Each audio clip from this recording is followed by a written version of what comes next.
Right, welcome to Mary Attwood. It's lovely to have you here, Mary, and having this creative conversation today. I think this is the fourth or fifth creative conversation that we've done, and just for people who aren't aware, Mary Attwood is co-founder with myself, Louise Livingstone, and Dr. Angela Voss for the Centre for Myth, Cosmology and the Sacred. And we're just getting together for an informal creative conversation so we can find out a little bit more about you, Mary. So it's a delight to be with you this afternoon. Thank you, Louise. No, it's good to talk, and I love these conversations that you've done so far because they are informal, so it'll be interesting to see where it goes, really. Definitely. So a kind of wide ranging borderless kind of question, I suppose, to start off with. Just can you tell us a little bit about yourself? Yes, I mean, in terms of the study background and what I've done myself, I live in London. I embarked on the MA in Myth, Cosmology and the Sacred back in I think it was 2017, possibly, or was it 2016? It's a long time ago now, it seems. And I was actually recommended to do it by my then homeopath, Victoria Young, who was on the first cohort, I think. And Victoria wrote that fabulous dissertation on Eros and placebo in healing. And I was at a bit of a sort of crossroads, really, in my life, and I was looking for a depth of understanding, knowledge and learning which had some elements of the spiritual about them that I discovered in the sort of new age movement in my 20s and through lots of meditation practice that I'd done in America and yoga training and mindfulness. And to bring in my real passion, which has always been art history, and the perceptual meaning and depth that I see through art. And through both my lines of study in both art history and through the spiritual path, as it were, I found there was a sort of a gap. Something wasn't being addressed in either of those areas. And so I spoke to this at length with Victoria through my homeopathic treatments, and she said, you must do this MA. She kept saying, you must go and do this MA again and again. In the end, I thought, I'll look into it and see. And it was brilliant because it opened up this entire area of wisdom and knowledge that we've lost in the West. So we've always associate the spiritual and self-knowledge, knowing thyself, with the East, which is obviously what's available to us. But I didn't realize there was this entire depth of wisdom in the West as well. And I'd obviously perceived that through all the passions that I'd had since childhood, which was always, going to museums and galleries, creative writing, really being able to write and get into that space of someone else's viewpoint. But in more than that, I could sort of go into a zone and just write and write and write. And I sort of wrote my own books when I was 8, 9, 10 years old. Loved going to the British Museum, loved seeing Egyptian sculpture, all the ancient Greek and Roman sculpture there, and the National Gallery and the Renaissance art and so forth. So really, that's probably the reasons why I ended up doing the MA, and it just opened up lots of scholars that I hadn't even really been aware of, both current and past. Fascinating. Thank you, Mary. And when you talk about the MA, we're obviously talking about the MA in Myth, Cosmology and the Sacred that ran at Canterbury Christ Church University, that we actually met on, didn't we? Mm-hmm. So that was, wonderful. Well, you were brilliant, sort of in between the tutors and the students. You were this bridge, actually. You were absolutely brilliant. I remember talking to you quite a bit about various ideas and experiences and so forth. Yeah, well, it was great for me, I think, doing the PhD and like you say, the bridge. So I was sort of not quite a fully fledged tutor, but also, and I was a student as well, really, doing my research. So yeah, it was a great position to have, really, and to connect with people like yourself. So yeah, and as you were talking, I was thinking about that you were saying that you were creating these books and creative writing and writing your books at such an early age. What kind of books were you writing and creating? What was their theme? They were always really illustrated. So they're interesting. I looked back at some the other day. They were always drawings. I'd start with a drawing usually. And I look back at my drawings, they were actually quite good. I mean, I'm hopeless now at drawing. And back in those days as well, through primary school, I was very fortunate because although I went to a state primary school, it was in a sort of transitional period that it seemed to retain a lot of elements of what I later discovered in Steiner education. So we'd be asked to listen to a piece of music and then write what we imagined when we listened to this piece of music, and there were no bars on that. And every single piece of work that we did in primary school was accompanied by lots of drawing to facilitate the text and vice versa. So the books I was writing would be anything between, sort of stories about, animals or myths, and something that might be also quite tragic perhaps, or somebody being able to enter into this different place through music. So they're always based on experiences, and I just wouldn't be able to wait to sit down and sort of get this out. And it was I remembered connecting with that place when I was able to write like that. I could literally sort of go into this zone and I just couldn't stop. So I'd be writing all day, and then I'd type it up often if I liked it onto this. We had this old typewriter, and I'd type it on the typewriter and then illustrate it and then put all the staple it together. So they were my very amateur books about art, people being able to step into paintings and bring, sort of step into other worlds and time travel and that sort of thing. So for anything really, anything, like a child always has such a creative imagination, and it's something that gets educated out of us rather than nurtured, I think. I think it's so interesting that you talk about, your phrase is educated out of us. Do you feel that you've managed to kind of hold on to that sort of passion that you had as a child that you've just spoken so beautifully about in, your life? Because you did a BA, is that right? Is it art history that you have? Yeah. So do you feel that you have sort of managed to carry that passion through into the work that you did, following your BA and onwards to the MA and even now in your life?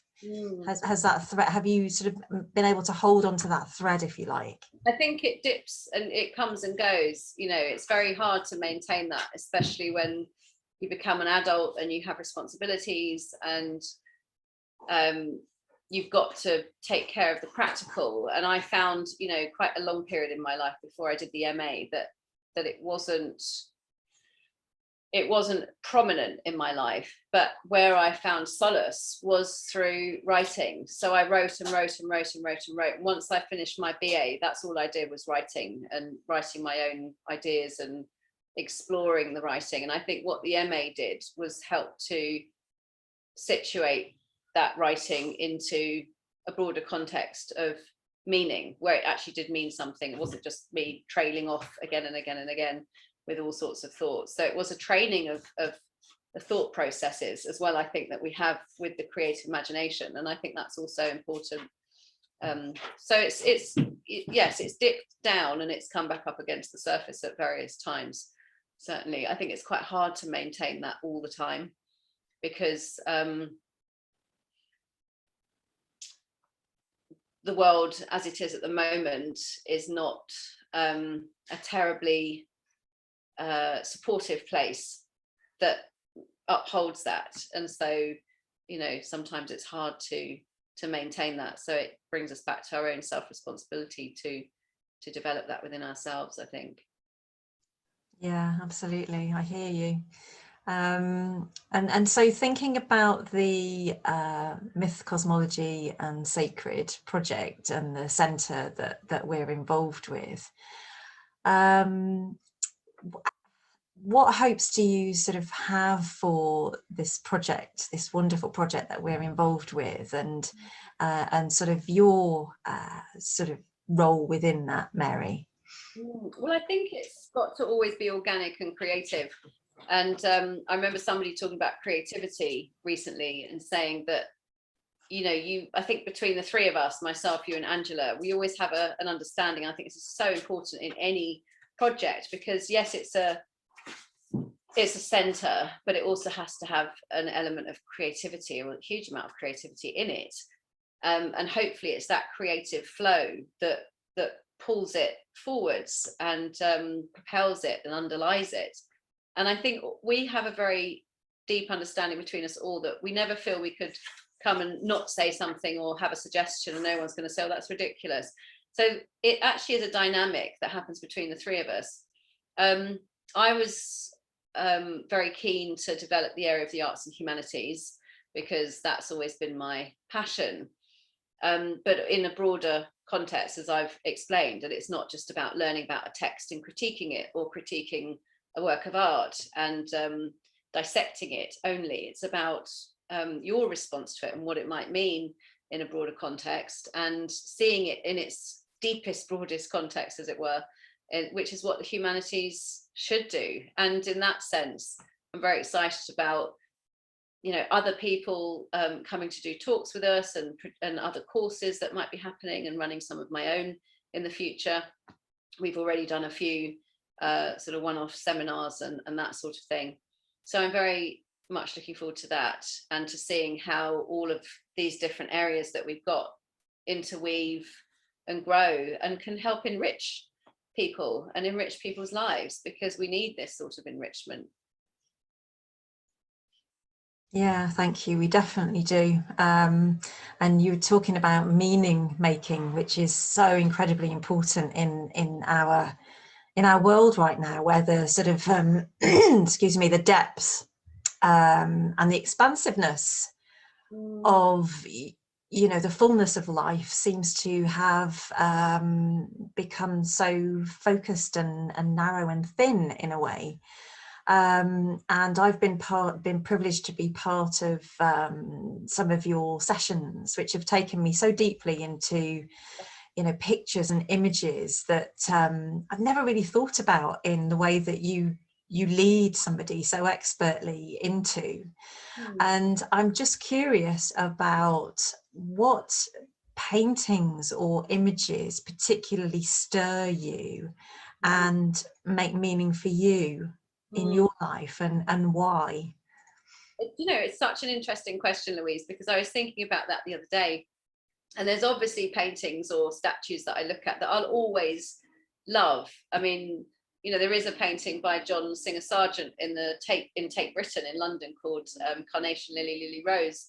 And it always grasps me. You know, it's just beautiful, beautiful image. And yet, you know, I love most of the Renaissance paintings because that's my favorite period in art. And that's where I think there was this wonderful coming together of all these seemingly disparate ways of thinking that exist now. And it's not necessarily just the art per se, but it's what the art shows through it, and it's what it points to, and it's the way it helps one think, actually, and shows this development of ideas and how we perceive the world and how people perceive the world back then, yet there's still a sense of permanence in them, which is relevant to us today. I think that's my most passionate area at the moment, is showing, and obviously showing that through my own experience and empirical observation, that why art, especially old art, is so relevant to us today, and how it can help transform consciousness and change us on a deeper level, or bring us closer to ourselves, our true selves. But in favorite ones, gosh, I mean, probably everything by Leonardo da Vinci, I think, are pretty phenomenal. I particularly love all of the Renaissance drawings, and I studied Renaissance drawing for a whole year during my BA honours degree, and it was just extraordinary, because looking at the drawings you can actually see the workings of the artist's mind, but not just their mind, their co-creative process, where they're working with a material and they're co-creating with that material. The material is telling them how to use it, and they're also exploring their own skill and intuition in using the material. So it's a beautifully insightful area to study and really delve into. And I particularly love Botticelli's Birth of Venus, which we'll be talking about on Sunday. In terms of sculpture, probably Donatello's David is one of my favorite. I mean, there are so many. And also the other thing is, I would say, is that it changes. You know, what I like one day doesn't always speak to me the following week in exactly the same way, because I'm always changing, and the experience I have when I come back to that work of art, as it's not just a thing but it's a living being, is changing as well. So I think it depends where I'm at that particular point. I also love Rembrandt as well. I think he's a phenomenal artist. Albrecht Dürer, many, too many to name. Yeah, again, just wonderful, sort of naming all of these artists and these paintings that have such meaning in your life. Is there any one sort of experience that you've maybe had with a painting or a sculpture that has been sort of so deeply profound for you that it's, you know, touched you so deeply and you could say transformed you? And would you be willing to share a kind of direct experience of that? Well, actually, very early on, I think I was 12 actually, and we went to Montserrat in Spain, which is a monastery right up in the mountains. And I remember going along in this coach on one of the sort of days out with my mum and my brother, and we were trundling up and around this tiny road, you know, almost teetering over the edge. So apart from fearing for my life on the way up there, I got there, and they had the Black Madonna there. And she's a miracle working statue, a miracle working image of the Madonna. And I just remember going into this place, this monastery, and just being blown away by the whole place. And I could hear the choir singing, they were chanting, and then queuing up to see this Madonna. And I can't really articulate what I felt, but I just felt transported through that whole day, very much grounded in the place where I was, but utterly sort of transformed, that I'd almost gone through this portal into this other place. And I actually didn't want to leave. And I remember saying to my mum, could I not stay and be a choir boy? She said, well, for a start, you're a girl, and you can't become a monk. You know, I wanted to actually stay and become a monk.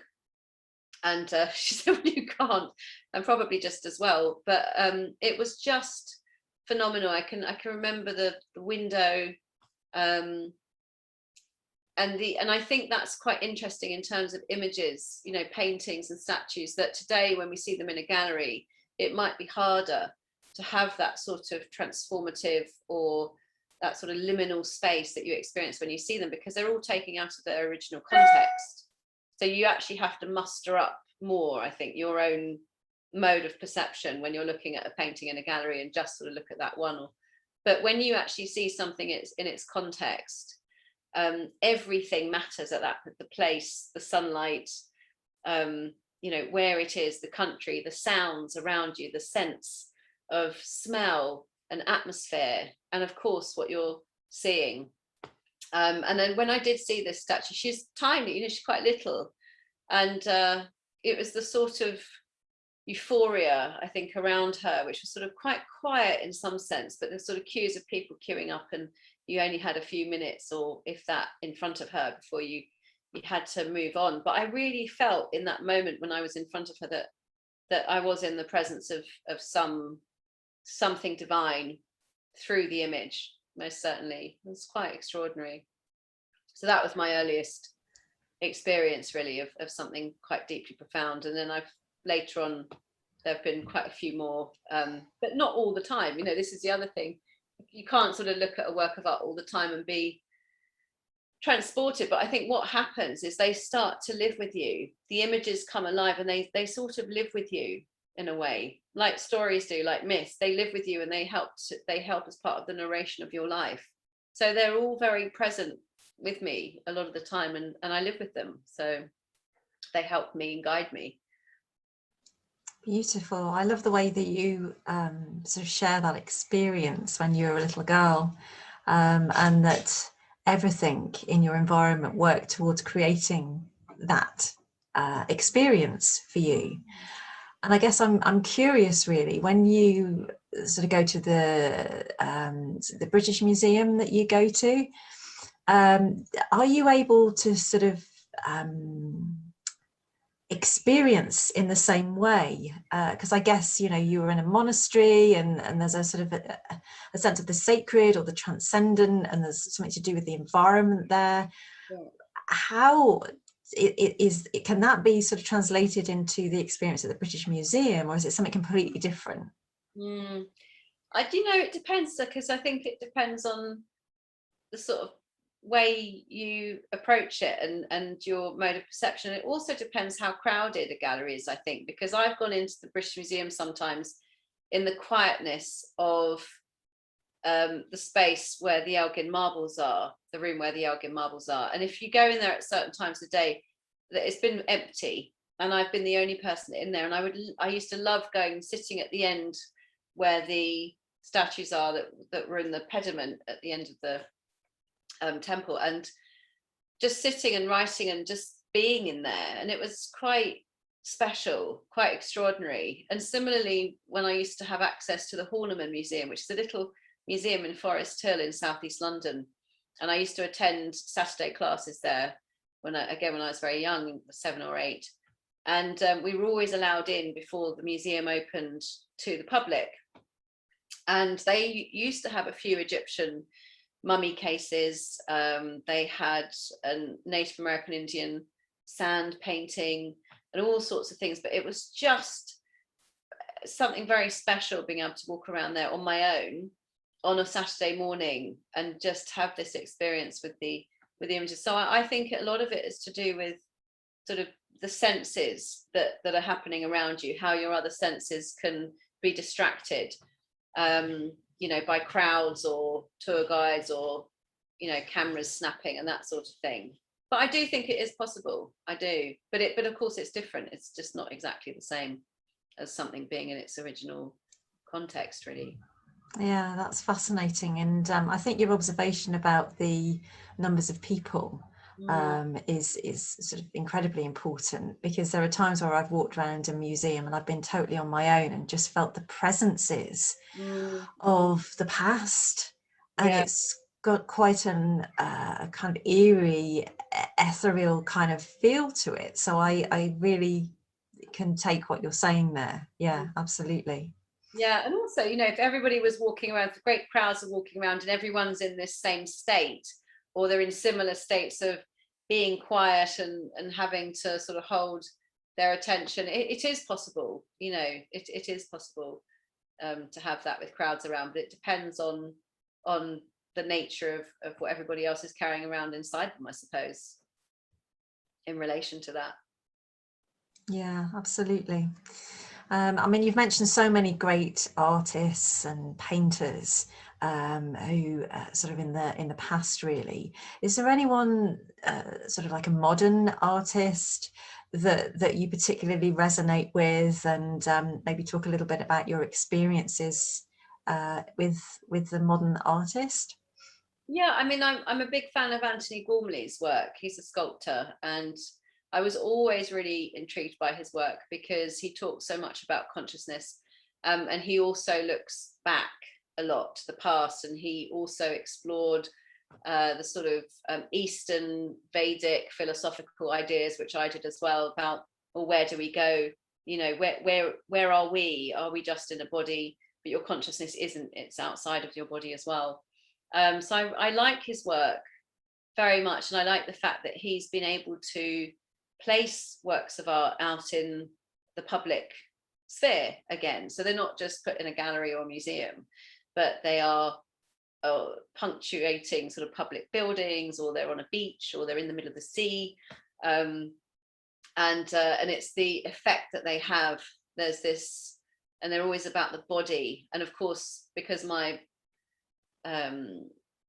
most passionate area, I suppose, in art is Renaissance, which was all about the human body, this idea of affecting the body and what that meant. It's a sort of microcosm of the macrocosm.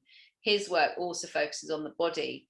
And I think it's relevant for us because, you know, we're humans having this experience as a human, trying to make sense of it all. And art is this wonderful intermediary between us and nature. And so it sort of sits in this intermediate realm, I think. And the fact that it keeps drawing it back to us, the body, makes us question ourselves and look at ourselves in a different way. So I'm very a big fan of his work in particular. Yeah, we have looked at some of his work in some of the sessions I've done. Yeah, thank you. And as you're talking, what's coming through so strongly for me now is the experience that I had with you in a workshop where we had to pick an image. Oh, yeah. And I picked some drawings by Leonardo da Vinci of a baby and a fetus and in the womb. And I don't know why I was drawn to these images, but I just had to pick them up when you brought them in. Mm-hmm. And this whole exercise, I remember, took me deeply into sort of part of my history that I'd not even thought about at all for years. And I think I actually wrote a piece, didn't I, Mary? And I think I sent it to you. It had such a profound effect on me, that whole session. And since then, I've been doing very kind of deep personal work with my body. And learning to heal things that I didn't even recognize needed healing until that session that I did with you. So I'm incredibly grateful for that and for experiencing that session with you, because it was amazing, deeply transformative. And like you said, when you're talking about the body, that image actually led me deeply into my own body, into a place where I needed to go, and I've since been working with in healing. So this is where, you know, art and writing about art can lead us. Yeah, and it brings us back to ourselves, not in a narcissistic way, but it's about reconnecting to yourself and your body, and also your senses. And I think art is for the senses, you know, the intellect and the soul. I mean, I always sort of say it's for all of these aspects, but so many teachers out there. I remember Dr. Jean Houston talking about the senses, and also Dr. Gabor Mate, who I was mentioning earlier, and he's talking about trauma and so forth in early childhood. All of them say the same thing, that you cannot heal, you cannot sort of move on unless you reconnect with your body and also your senses. You know, because our senses are sort of portals, if you like, to a deeper knowing, and yet we cut the senses off. We just don't use our senses, and we don't use our sensuality, particularly through the body. And as your work shows, you know, your brilliant work with heart sense, that, you know, connecting with ourselves and connecting with our hearts. And for those of people that know about the Indian Vedic system of the chakras, you know, these sort of whirling energy centers, which are always changing and evolving in the body. There are 7 main ones through the body, but the heart chakra is where all the chakras, the upper and the lower chakras, meet. And it's confronting to go there, you know, and unless you can do that, everything remains in a sort of abstract way. You can study esoteric wisdom, you can study Vedic philosophy, things about the imagination, but unless you can actually really get back and connect with your body, through your body, to experience the world, then it just remains up here all the time in this sort of very abstract, theoretical way, and you don't live it, you don't experience it. So thanks to your work as well, you know, I wake up most mornings and I'm reminded to focus here rather than here straight away, you know, and try and move from that place, first of all. Yeah. I mean, I think, you know, all of this work, which is reconnecting us with the body, with our imagination, with our intuition, is incredibly important today, really, isn't it, for the times that we're living in?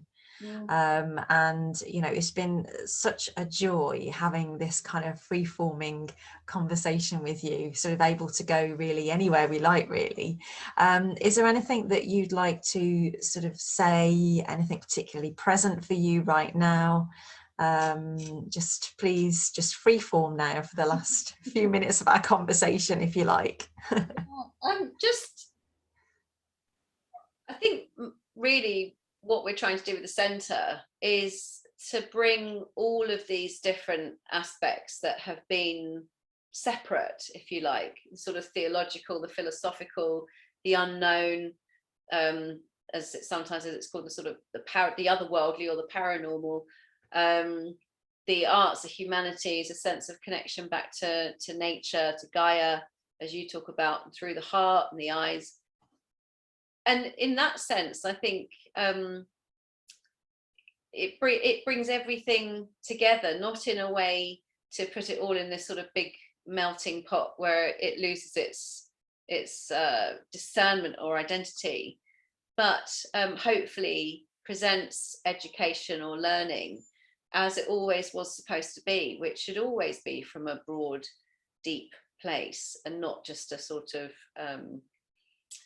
frivolous exercise, if you like. But I don't want to sound too heavy and serious either. Humor is also good to have, you know. We do have lots of laughs, and you know, there is that combination of being sort of light-hearted and having the ability to look at things lightly sometimes, as well as being able to look at things deeply.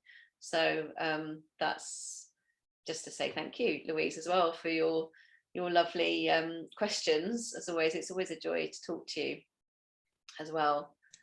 Well, thank you, Mary. It's been a joy to talk to you too, and to learn more about you and your maybe experiences as a little girl as well, which things I never knew about before. So it's been a joy to experience that with you as well this afternoon. So I shall leave you to whatever it is that you are planning to do now. And thank you so much for your time. Thank you. Thanks, Louise. Thank you. Thanks, Mary. Bye. Bye.